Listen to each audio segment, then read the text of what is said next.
구약성경 욥기서 28장 12절에서 28절까지입니다. 욥의 친구들이 돌아가면서 자기들이 가지고 있는 지혜를 얘기합니다. 내가 가지고 있는 지혜는 귀하니까 잘 들어라 강조하면서 얘기를 합니다마는 아무리 들어도 답이 없습니다. 논쟁만 계속됩니다. 그래서 이렇게 말합니다. 도대체 지혜는 어디서 얻는 것인가? 12절에 지혜는 어디에 있는 것인가? 또 20절에 그런즉 지혜는 어디서 오는 것인가? 내가 명철을 만나고 싶은데 명철은 어디 가면 만날 수 있는가? 참 지혜를 구합니다. 인간의 말을 아무리 듣고 또 들어도 인간의 철학, 신학 이걸 가지고는 답이 없는 거예요. 다 들어보면 어디서 들었던 얘기, 상식적인 얘기, 또 자기가 이제까지 가지고 있던 아주 바늘구멍만한 자기 가치관, 자기 세계관, 결국 그걸 말하고 있는 거예요. 그러니까 욥이 도대체 지혜가 어디 있습니까? 이 문제를 한꺼번에 풀 수 있는 그런 명철이 어디 있습니까? 욥은 지금 묻고 있는 것입니다. 사람들은 지혜를 찾습니다. 각종 종교에도 지혜를 말하고 철학도 지혜를 말합니다. 그런데 지혜가 없어요. 어디에 돈이 된다더라, 뭘 사두면 돈이 된다더라, 어디 아파트가, 어디 빌라가, 어디 무슨 땅이, 그리고 무슨 주식이, 그리고 그걸 찾아서 사람들은 지금도 헤매고 다니는 거예요. 사람의 탐욕을 부추겨가지고 거기다 불을 질러버리면 눈이 멀어요. 그래서 그냥 아무데나 투자하고 내가 가서 깃발 안고 보면 거기에 다른 사람이 자리 잡고 있을 것 같고, 그러니까 그렇게 하다가 결국은 허무에 빠지게 되는 것입니다. 지금 땅 투기도 건물 투기도 천정부지로 올라가는데요. 나중에 반드시 거품이 깨집니다. 거품이라고 하는 것은 결국은 사그라지게 돼 있어요. 사그라지면 거품 속에 숨겨져 있던 실체가 드러납니다. 그래서 10,000원짜리 땅에 10만 원이었는데 도로 10,000원이 되면 9만 원 융자 받아가지고 그거 사놓은 사람들은 당장 거지가 돼야 돼요. 그런 일들이 머지않아 앞으로 반드시 생길 겁니다. 그럼에도 불구하고 우리는 하나님 앞에 지혜를 구해야 됩니다. 더 깊은 지혜, 더 차원 높은 지혜를 구해야 돼요. 그렇게 하기 위해서는 하나님의 말씀을 깊이 묵상해야 됩니다. 저는 한 20여 년 동안 매일 한 2시간씩 말씀을 봐왔습니다. 아마 신구약 성경을 여러 번 아주 깊이 본 것 같아요. 또 방송도 신구약 성경을 3번을 했습니다. 방송으로. 만일 누가 나더러 이걸 하지 말라, 아마 저는 보따리 싸가지고 산속으로 들어가야 될 거예요. 할 일이 없어요. 하나님의 말씀을 덮어놓고 어디서 지혜를 얻습니까? 궁리해가지고 합니까? 남 하는 것 보고 따라서 합니까? 결국은 아무것도 할 수가 없는 거예요. 베드로 후서 1장 19절에 보면 이런 말씀이 있습니다. 더 확실한 예언이 있어 어두운 데서 비추는 등불 같으니, 그 확실한 예언은 기록된 말씀을 뜻해요. 확실한 예언이 있어서 어두운 데서 비추는 등불 같으니 날이 새어 마음에 샛별이 떠오르기까지. 캄캄한 밤이 지나가고 아침이 되면 샛별이 떠오르잖아요. 그러면 너희는 이것을 주의하는 것이 옳으니라. 우리가 이게 캄캄한 세상을 사는데 이런 세상을 어떻게 사느냐? 하나님의 말씀이 내 안에 샛별과 같이 떠오르기까지 깊이 묵상하고 주의하는 것, 그 지혜를 구하며 사는 것, 그게 반드시 필요하다.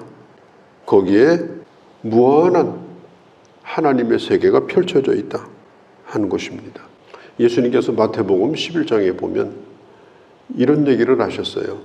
사람들에게 옷 잘 입은 사람을 보려고 왔느냐? 왕궁으로 가라. 거기는 그런 사람들이 많으니까. 바람에 흔들리는 갈대를 보려거든 저 광야로 가라. 예수님이 말씀하는 거예요. 도대체 당신들은 무엇 때문에 지금 나에게 왔습니까? 옷 잘 입는 거, 그걸 원해서 그렇습니까?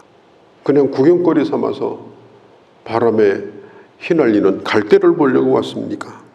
아니라는 거예요. 진리를 만나라는 것입니다. 진리를. 하나님의 지혜를 얻으라는 거예요. 오늘 성경에 보니까 7절에 그 길은 솔개도 알지 못하고 매의 눈으로도 보지 못하며, 이 맹금류가 하늘 높이 올라가서 땅을 내려다보잖아요. 사람의 시력보다도 8배가 좋다고 그래요. 성경이 말해요. 솔개의 눈으로도 매의 눈으로도 지혜를 찾을 수가 없다. 왜? 땅 위에는 지혜가 없다. 그리고 8절에 보면 용맹스러운 짐승도 밟지 못하였고, 이 사자나 호랑이나 이 맹수가요, 먹잇감을 노리고 가만히 숲속에서 숨어 있다가 뛰쳐나가서 잡잖아요. 그런 식으로 이 지혜를 찾는다 하더라도 이 지혜는 없다는 거예요. 거기에 아무리 껍데기를 핥아도 수박 거달끼지 알맹이를 맛볼 수 없다는 겁니다. 깊은 곳에 있어요. 길바닥에 굴러다니는 게 아니에요. 보석은 전부 깊은 곳에 묻혀 있어요. 그래서 이런 걸 파낼 때는 얼마나 구멍을 많이 팠는지, 땅속에 벌집처럼 구멍을 파가지고요, 들어갔다가 길을 못 찾아가지고 못 나오는 사람도 있을 정도로 그렇게 해가지고 다이아몬드도 캐고 금도 캐고 은도 캐고 이렇게 하는 거예요. 하나님의 진리, 하나님의 지혜를 캐내는 것은 바로 이런 열심이 필요하다.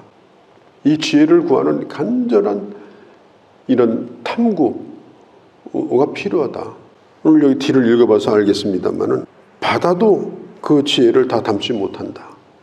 왜냐하면 이 하나님의 지혜는 우주의 최고 넘치기 때문에, 바다에 얼마나 많은 물고기가 살아요. 얼마나 많은 거기에 해초가 살아요. 그런데도 바다도 이 지혜를 담을 수가 없다는 겁니다. 그리고 욥은 15절 19절에 보면은 감나가는 이 보석과 지혜를 지금 비교해가지고 좀 쭉 얘기를 지금 하고 있습니다. 넓은 바다도 담지 못하는 이 무한한 지혜. 그러니까 하나님의 지혜는 구구단처럼 2단부터 9단까지 딱 외우면 답이 나오고 그렇게 단순한 게 아니라는 거예요. 하나님의 지혜는 바다도 담을 수 없는 지혜다. 그거보다 더 많은 게 하나님의 지혜랍니다. 그리고 이 하나님의 지혜는, 가장 중요한 지혜는 뭐냐? 예수 그리스도를 이 땅에 보내신 지혜입니다. 그리고 골로새서 1장에 있는 것처럼 예수님 안에 이 지혜의 보화가 가득 차고 넘친다. 우리가 가져야 될 참 지혜가 뭐예요? 하나님은 어떤 분이냐? 하나님은 어떤 분이냐? 예수 그리스도는 어떤 분이냐? 성령님은 어떤 분이냐? 인간은 뭐냐? 인간의 창조와 타락과 구원에 대하여 인간은 뭐냐? 교회란 뭐냐? 그리고 이 영적 세계, 이 마귀, 악령, 그것은 어떻게 존재하는 것인가? 그리고 그리스도 안에서 어떻게 가정생활을 하고 사회생활을 해야 되는가? 그 다음에 종말, 인간의 종말, 죽음 이후의 세계, 이런 것은 이 세상에서 가르쳐주는 게 아니에요. 백날 파도 거기에 나오지 않습니다. 오직 하나님 안에 그게 숨겨져 있는 거예요. 그리고 우리는 매일마다 신문을 보고 뉴스를 보는데 이게 역사입니다. 그걸 어떻게 해석하느냐, 그걸 판단하고 해석할 수 있는 그런 안목을 가지는 것도, 이것도 하나님이 주신 지혜로 가능한 것입니다. 죽음 이후의 세계, 오늘 읽은 말씀에도 나와 있죠. 사람이 죽으면 어떻게 되겠는가? 22절에 멸망과 사망도 이르기를 우리가 기로 그 소문을 들었다 하느니라. 소문만 들었죠. 염라대왕이 데리러 오더라, 저승사자가 데리러 오더라, 죽으면 무슨 혼백이 돼서 떠돌더라, 갖가지 소문만 무성해요. 죽은 자에 대하여. 그 사람들이 두려워하고, 그래서 제사도 지내고 굿도 하고 그 짓을 하는 거예요. 그것을 아는 지혜는 23절 하나님이 그 길을 아시며 있는 곳을 아시나니 이렇게 말해요. 인간이 이 땅에 존재하는 것도 하나님이 알고 계시고 죽은 후의 세계도 하나님만이 이걸 아시는 거예요. 그래서 하나님의 사람들은 예수 그리스도의 십자가의 죽음과 부활 안에서 이 죽음의 문제가 풀린 사람들입니다. 그래서 예수 믿는 사람은 기본적으로 지혜의 사람이에요. 왜? 이 문제가 풀렸기 때문에. 죄송하지만 이 세상에 수많은 사람들이 이걸 모르고 그냥 무더기로 죽어가는 거예요. 무더기로. 그러니까 이 얼마나 안타까운 일입니까? 20절에 그런즉 지혜는 어디서 오며 그 명철은 어디에서 만날 것인가? 특별히 사람들은 이 생명의 시작이 어떻게 됐냐? 어떻게 해서 사람이 만들어졌냐? 그걸 진화론으로 사람들은 풀려고 합니다. 진화론이 뭐예요? 우연과 우연으로 얽혀진 미신이 진화론입니다. 단세포가 생겨가지고 수없는 진화를 거쳐가지고 사람이 됐다는 거예요. 세포 하나가 어떻게 하다가 생겼는데 그게 계속해서 물속에서 그냥 미적미적 되니까 꼬리가 나오고 지느러미가 나오고 그러다가 덩치가 커지니까 물 위로 기어오르고 물 위로 기어올라가지고 숨이 가쁘니까 허파가 생기고 허파가 생기니까 단순한 땅을 다니는 생물이 생기고 원숭이가 생기고 사람이 생겼다. 이게 바로 진화론이에요. 그걸 과학 시간에 가르쳐요. 세상에 미신도 그런 미신이 없어요. 진화론은 과학이 아닙니다. 이 세상에 이 수많은 자연 법칙들 오늘 성경에 다 나와 있죠. 25절에 바람의 무게를 정하시고 분량을 정하시고 법칙을 정하시고 도대체 누가 설계한 거냐? 하나님이시다. 그 하나님의 지혜를 네가 갖는다면 네가 얼마나 지혜로운 자가 되겠느냐. 성경이 그걸 말하고 있는 거예요. 요한복음 3장에도 사람이 거듭나는 것은 바람이 어디로 와서 어디로 가는지 모르는 것처럼 성령으로 단자도 이와 같으니라. 이 영적 세계 하나님의 신비로운 지혜 속에서 우리가 구원을 받았고 우리는 하나님의 사람으로 지금 살아가고 있습니다. 친구들에게 말해요. 아니 인과응보의 그 아주 편협한 철학 그런 이데올로기 이런 걸 가지고 지금 네가 나를 가르치려고 하느냐. 하나님의 지혜를 보라. 하나님의 지혜를 보라. 하나님의 지혜를 구하라. 그리고 하나님께서 말씀하셨다. 하나님을 경외하는 것이 지혜고 악을 떠나 사는 것이 지혜다. 오늘도 주님 안에서 참 지혜로운 하나님의 사람으로 살아가는 탁월한 지혜. 위대한 사람을 만나면요 10분만 같이 있어도 사람이 위대해져요. 책 봐가지고 되는 게 아닙니다. 위대한 사람에게 배우면 5분만 배워도 탁월한 사람이 됩니다. 우리는 그 하나님을 이미 알고 있고 주님께서 우리에게 지혜를 베푸십니다. 탁월한 지혜자로 살아가는 주님의 자녀들이 되어주시기를 바랍니다. 거룩하신 우리 아버지, 오늘도 저희들을 사랑하셔서 이 아침도 나와 주의 말씀을 저희가 들었습니다.